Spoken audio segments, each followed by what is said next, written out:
Welcome to Travel in 20, your weekly passport to travelling like a pro. I'm Jackie Falgate, and each week I'll be joined by travel insiders to uncover their top tips in just 20 minutes. Today's episode may leave you feeling a little peckish as we talk street food with chef and former MasterChef Australia contestant Khanh Ong. Welcome to Travel in 20, Khanh. Oh, thank you so much for having me. I'm very excited. I love you. I love you so much. I think the admiration is mutual, so it's lovely to see you and lovely to pick your brain over the next 20 minutes about street food, because I feel everywhere we go, I always try to eat something that is off the street. Yep. But we were talking before we started this about misconceptions perhaps about street food, and I want to start there as to why you should always experience the local cuisine. Yeah, 100%. I think that's like one of the things that I look for when I'm traveling, right? I base where I go around food, and street food is so much of it. And I feel as though if you don't kind of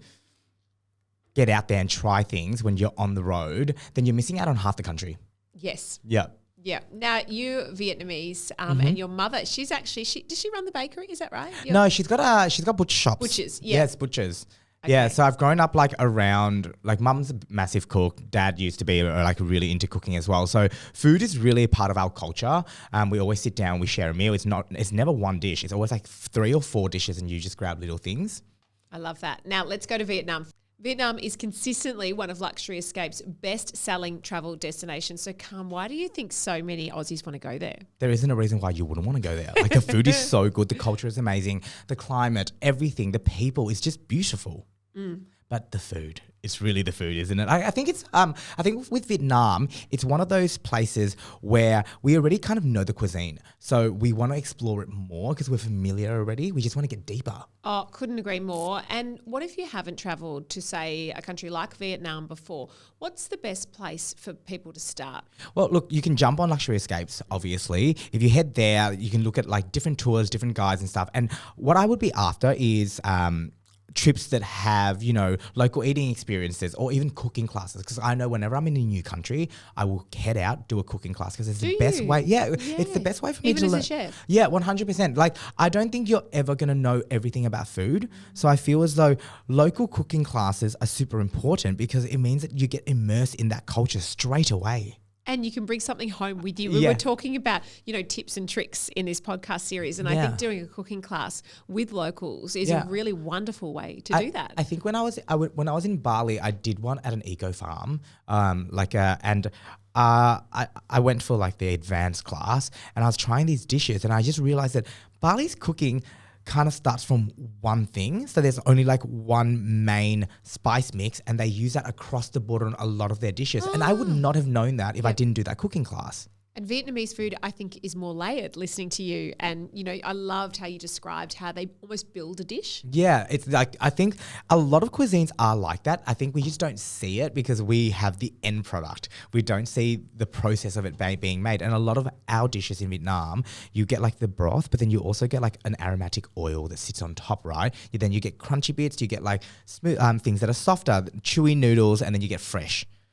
And a wonderful way to learn that is to actually just go out and sign up to a cooking class. And as you mentioned, you can do that through Luxury Escapes. You can book it as part of the tour or as an added extra. Yeah, and I find that a lot of the times when we go to cooking classes, people get scared because they're like, oh, I don't know how to cook or I can't cook. But it's like, there's usually all levels and people at these cooking classes, it's their job. They're literally paid to teach you how to do it. Don't be scared. Get out there. It's going to be so fun. I remember, so I was in Italy and I was in Naples, and the only reason I know that I'm supposed to go to traveling for different reasons, but I went to Naples just to learn how to make the dough. So I spent a night in Naples so that I would go and learn how to make the Napoli pizza dough. It was so amazing. And then I ate it after and I'm like, I made it. Yeah, it's such a great feeling. I must say, in terms of food, one of the most remarkable cuisines, and when I travelled to Vietnam a long time ago, the food was the highlight of the trip. Yeah, a lot of people say that when they go to Vietnam. I send them like an entire list of like areas and then places in those areas. And sometimes it's like 108 this street, and I'm like, I have no idea what it's called. You'll find a lady, all her chairs are pink. That's how That's what we want to know. Yeah, exactly. Vietnam for me is really about regions. So if you're going to go to one place in Vietnam, it has to be Hoi An. I've been. I loved it. Top. Like literally Hoi An is everything. It is the most beautiful little town, but the food is incredible as well. So when I was on MasterChef, there's a dish that's really famous in Hoi An, and they talk about how the noodles are a little bit yellow in color because of the well water. And so I was doing some research because I was like, nah. Hang on. Yeah, these noodles, the texture's different, the color's different, there's a flavor to them. It's all about this well water. And I was like, there's something in that well water. There must be. So I was like Googling on like what that well is made of, what's around that area. So I found out it was limestone. And a lot of the times people don't know this. I'm a food nerd, so I might go into real specifics with you. But please tell us more. So certain noodles they change. Their texture changes according to the acidity levels. So soba noodles, for example, so buckwheat noodles don't have real gluten in them, but they bind, they get chewy, and that's because they use a powder called kansui powder, which makes the noodle alkaline. Limestone does something very similar. So I reckon the water in that well is actually a limestone water, like a water that's a little bit more alkaline than it is acidic. So there's a dish. I've gone way off track, but there's a dish. We're doing this. So it is a chewy noodle, and you can have it wet or dry, and it's got sliced pieces of barbecue pork in it. There's like some crunchy bits, heaps of herbs. It is gorgeous. The broth is deep. Is that a dish that you only really find in Hoi An as opposed to other noodle dishes that are throughout Vietnam? Yeah, so most regions have their own special dishes, and Gao Lao in Hoi An is it. It's phenomenal. You need to find it. It's on every single corner, but apparently they all get their noodles made from the same well. Wow. Okay. So that's first on the list. Yeah. But Vietnamese street food, I think it's part of the culture of Vietnam for people who haven't been there. So if you're going to go to Vietnam, what should you be looking for to find the best street food? Like you mentioned, the pink chairs. Yeah. But if I haven't been there before, what are the sort of signs that this is going to be a good place? So the signs are that if it's packed, it could be only like 8 chairs, but all those chairs are always taken at all times. And you're standing there and you're waiting for a chair. No, you don't wait. You just sit down. Yeah, okay. You literally just sit down. For me, with Vietnamese cuisine, this is a tip. When you're on the street, you might be on the same street at different parts of the day, and there'll be different food because certain dishes are only served from like 6 a.m. until 10, even though you look at it and you're like, that's not a breakfast dish. It is in Vietnam. Other dishes will only be lunch dishes, and other dishes you can only have in the afternoon or at nighttime. So the same street can have multiple dishes. So just because you've seen one street once doesn't mean don't go there again. Hit it again because you'll get different dishes. Wow. Okay. And tell me breakfast, lunch and dinner street food menu in Vietnam. Okay. Breakfast. Oh, okay. So broths are really big throughout the entire day, but breakfast broths for me is bún bò Huế, which is a beef bone broth. It's got a chili satay in it, so it's really quite spicy, but delicious. Or if you want to go more breakfasty, what we think of as a Western breakfast, so like eggs and bread and things like that, then bánh mì ấp la, which is it sounds like a bánh mì, but it's not really a bánh mì. It's literally bánh mì as in like the bread. And then you get like a hot plate, and there's like pate sizzling on it. There might be some sliced beef sizzling on it, and then a cracked egg. And then you put that into your bread, or you dip it in and you grab little pieces. There's some tomatoes, some cucumbers, there's your herbs. Breakfast. Heaven. My sister has oh my God. Bún mắm, which is it's a fermented fish paste that she has for breakfast, and I can't deal with it in the morning. Yes. But Mum and Amy love it, and a lot of people who want to try something more adventurous go for that. Yeah, because it's delicious. It's just like the smell will turn you off it, and then you eat it, and you're like, oh, this is really yummy. But then there's like a really funky fishy smell. Breakfast. Great. Lunch. What am I having? Lunch is you grab a banh mi. That's what you would. And this is the thing. We'll touch on it a little bit further down the road. But like you get scared about seeing a woman sitting on the ground with like a coal burner cooking on it in Vietnam. You shouldn't be. Those temperatures are super high, right? Which means that anything that you're scared of will probably cook off. And a banh mi on the side of the road is the best thing, especially when you can smell the meat. Like, so my favorite thing is like a lemongrass banh mi. Because it's grilled right there, fresh in front of you. The meat's on skewers. They take it off, they put it in the banh mi, they pull the skewer out. And then for dinner, what should I have if I'm out on the street? I do 2 dinners when I'm in Vietnam. So I took, do you know Matt Agnew? I took him to Vietnam, and we were kind of doing pre-breakfast, breakfast, and then pre-dinner, dinner. Lovely. So it's all about it on holiday. Yeah, exactly. So dinner, in the afternoon, a lot of stalls will do bun sao. So it's like a mini Vietnamese sizzling crepe. Yes. Yeah. Yes. So the batter's made out of turmeric and coconut, and then it's filled with your savory things. Beautiful. And it's called bun sao because the sound goes sao, as in like it bubbles and it sizzles away. But in the afternoon they're really small. They're about the size of not a full dinner plate, but like a small side plate. Fold them over, you wrap them in lettuce, you put herbs in them, you dip them into a nuoc mam, which is the most traditional Vietnamese sauce ever. One of them, or even one between two people as a pre-dinner snack, heaven. For dinners. So gom tam is a broken rice dish that we have here. I think it originated in the South. I could be wrong. If I'm wrong, slide into our DMs, slide into my DMs, tell us on all the comments that I'm wrong, because that's just fun. Gom tam it's a broken rice, and when Vietnamese people were growing rice, we were exporting a lot of it or selling a lot of it. Yep. So what was left over was the rice that wasn't good. So the rice that was broken, the rice that wasn't whole grains. So you get this leftover rice, and obviously it's peasant food. You're not throwing out rice. So we would cook that, and it became a dish of its own. So it's a broken rice dish. You get like a pork chop on it, some cracked eggs, and then like a meatloaf, a pork meatloaf with some pickles.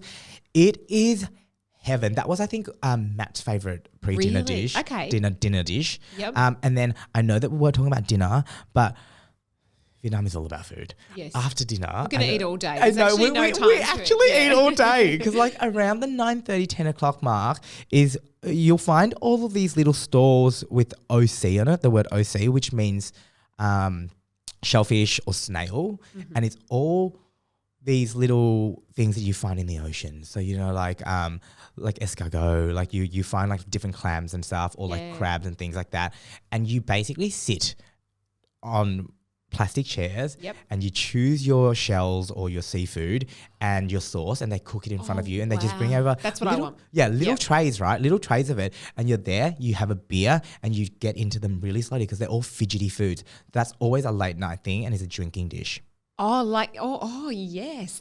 I've added that to the list. Yeah, fabulous. Like that's the one thing, and you'll find it a lot it's all over Vietnam, but Ho Chi Minh City, there are literally whole streets that only do that one thing, and you're like, how can one street make one dish and every single place is busy? I love it. But this it is is exactly what I want to know about. Okay, so Vietnam tick. Vietnam tick, yeah. And when we go to, say, Thailand, when have you been and what have you enjoyed? Where did you go? And is there, obviously, you've got your beautiful sattés, you've got your beautiful dishes. What is it for you? Thailand is a really interesting thing for me because there are a mix of really Michelin star restaurants and really high-end restaurants, as well as the street food. Yeah. So I usually would plan my trip around visiting one or two really high-end restaurants, maybe one a day, and then everything else is street food. Yep. You find that when I travel, I'm all about adventure. So I'm that person who isn't too cool to be like, yep, we're going to jump on a boat and go down mangroves. And everyone's like, oh, that's such a touristy thing to do. And I'm like, well, if people are doing that, then there's a reason why. There's a reason why. And I'm the person who jumps on the, the step on, step off buses. Yep, I do too. That's my vibe. Yep. So for places like Thailand, I will literally look up, what are the top things to do and plan food around that. So I was at a floating market in Thailand. Oh, yes. Yes. Yep. And I remember getting boat noodles, which is a must. Yes. Yeah. And then mango sticky rice. There's all of these dishes that we know are the favorites, right? And sometimes people go and they're like, oh, I'm not going to have that because I can have that in Australia. Home. Yep. Yep. It's not the same. Yep. It's literally not the that's same. That's part of it, going out of your comfort zone and, going to a floating market or going to a street vendor and just having a crack at it. And the good thing is it's cheap. Yeah. And it's always good. I remember at the floating markets, I had these boat noodles and I was watching her make it and she literally was assembling it in about 90 seconds. And I'm like, you went from empty bowl to noodles, a layered broth, and oil on top with all your toppings. And then on top of that, you've got your actual herbs and then spices, and it's boiling hot. And I'm like, you did that in 90 seconds. Yeah. And as a chef, do you adopt some of those things when you get home? Well, it's expertise because a lot of the times when you're out there looking at street food, you see that it's never handing over one thing to you. It's always layers of things. And I think that's really interesting that food, good food is layered. which means that you get like this first flavor profile or texture, and then you get another one, and it's always something fresh that ends up on top. And I think that that's really important to think about when you're cooking. I agree. And are you bringing home some tips and tricks from wherever you've been, and do you try and incorporate that into your cooking as well? Yeah, it's really technique based. So a lot of times I'll watch people make something and it might not be the dish in particular, but there might be a really interesting element of that dish. In Cambodia, I had these flat rice noodles, and I remember looking at the batter and watching them steam it, and it's literally a pot of water with a muslin cloth or a cheesecloth on top, bound by rubber bands. And then the batter gets poured on top and a spoon spreads it out. And I was like, that's genius, because like the muslin is just thin enough so that steam can get through, but not thin enough for the mixture to fall through. So you're getting these really thin layers of rice sheets, and then you can stuff them, roll them up with anything, put some spices on them, put some sauces on them and some herbs, and call it a day. So it's the actual making of that rice noodle that I went, I like that. Yeah, the technique, the method is what I took home with me, not the actual dish. Isn't that amazing? I'm such a nerd when I go away. Like but I think that's something we can all learn from too, chef or not. You know, what do we take home with us, and what do we try to replicate and just have a crack at it? Really, yeah, and it's fun. It's like food is supposed to be fun, and like it's interesting, it's engaging. Like, I just love going away for the food. I did want to touch on Europe as well. Obviously, you've done a lot of travel there. For me, one of the best meals of my life was in Rome with the Roman style pizza, which they cut with the scissors, and then they weigh it, so you're paying on weight. And I loved this little place, which again, you know how you mentioned hop on off bus, and for me, going to the Trevi Fountain, it's a very touristy area, but this actual bakery was really authentic. Like, no one spoke English. They just sort of gestured to you about the size that you wanted. One of the great meals of my life, you know, and super cheap, like street food. Yeah, I totally agree. Okay, so this is the thing. Europe, people think super expensive, super crazy, but I'm like, that's Mykonos. Like, that's nowhere else. Like, it's just Mykonos. The super. Like, it took me a while to do it because I did Mykonos a couple of times, and then I started to branch out a little bit, and I was like, wait a minute, Italy's not Mykonos. Like, the pricing is totally different. But when I'm in Europe, my mornings always at a bakery. Yes. Because if you go to a bakery, that's where the locals usually go to get their morning, you know, their breads or like their snacks, whatever it is, their coffees. So the food's great. It's better if they don't understand you. So I remember when I was in Greece, I was in Athens and I went down to a random bakery, pointed at a couple of things. There's this round donut looking bread that has sesame seeds all over it. And I don't know what it's called, but I think if you literally just Google Greek round sesame bread, it will come up. It was in every single bakery, and I was obsessed with it. It was just like a little chewy, a little crunchy, and then the nuttiness from the sesame. Don't think I would have ever found that at any restaurant. Like it's these little things that like. It's a great way to save money too. Exactly, and it's your morning. And I know that like a lot of times when we have hotels, we have really luxurious hotels, and we might eat there. But once in a while, take a day off, head out, go to the bakery, and find the local food. Bakeries are everything. Like, honestly, everywhere I go, I just hit a bakery because you learn so much, you eat so much, and you get all of these like dishes that you just don't know about. Again, tick, tick, tick. And let's go to Spain quickly. For me, San Sebastian, one of the most amazing places for food in the world. Yeah, 100%. The Spain obviously is really famous for its jamón, and I went into Spain thinking, it's prosciutto. Like, what are you talking about? Like, it's nothing different. And then I remember, I think I was in I hate saying this because if I say Barcelona, people think that I'm uncultured. And if I say Barcelona, everyone thinks that I'm a jerk. So I'm like... Find yourself somewhere in the middle. So it's Barca. So I was in Barca. I remember going, okay, I'm going to try the jamón because, like, I gotta. So I was in a market, and this leads me on to, like, the next part of Europe where... Go to your markets, because when I was there... Barcelona was famous for the markets. Exactly. Yeah. And jamón literally is life-changing. It is the texture, the fattiness, but the depth of flavour in the actual meat itself. And I'm like, I would pay anything for this. Like, it is so good. And you only get like in here, when you're in Australia and you have like prosciutto and things like that, it gets sliced really thin. In Barcelona, it's not like that. In Spain, I don't think it's like that at all. It's like you get chunks of meat that you can chew on. It's kind of like a mixture between a jerky and a prosciutto. Okay. Heaven. But Yeah, leading on to the whole Spain thing is that hit up your markets because your markets, you get to taste the most amount of food because there's so much variety there and it's always going to be good because that's what they've done probably for decades. Like the one dish over and over and over again. So for me, always hit up markets. Whether you're in Asia or in Europe, it's the markets. And I think there again, you're getting to meet local people and not to be afraid of going out of your comfort zone. Yeah. And as you said, take time out. Maybe go somewhere that you might not have otherwise planned to and see if you can actually find what the locals are doing. Yeah, and especially like with markets for me, I always hit up like the really super popular market, the one that's like on every Google review. And then like I do the opposite where I just find like a random little market. And when I go to the markets, obviously there's the food, right? But I get really excited about produce. And that kind of leads on to, oh, cool, I've got these scarlet prawns in Spain. I want to find a dish with the scarlet prawns now because I want to know what those prawns taste like. So I go look for new ingredients and new produce and be like, okay, now I need to find where that produce or ingredient is used in the market. That is such a good tip again. And I want to finish by asking you, your top 3 street food dishes if you are anywhere in the world. I know that's a big ask, but is there something that when our listeners are going through this podcast and they think, what is your number 3? What are your number 3 things that you want to eat when you go overseas? I'm going to give you categories. Okay. An ice cream or a sorbet. Every country does it. Every country has their own versions of ice cream, sorbets, like a frozen dessert. Yeah. We haven't even touched on desserts, so that's a great idea. Yeah, but like literally, like when for example, Italy, side of the road, your limoncello sorbets or your limoncello like granitas. You got to do it. In Vietnam, we don't do so much ice cream and sorbets, but we have a lot of frozen yogurt. Yep. That's something that we've grown up eating, and it slaps. Everywhere you go, get a frozen dessert because each country has their own version. Yes.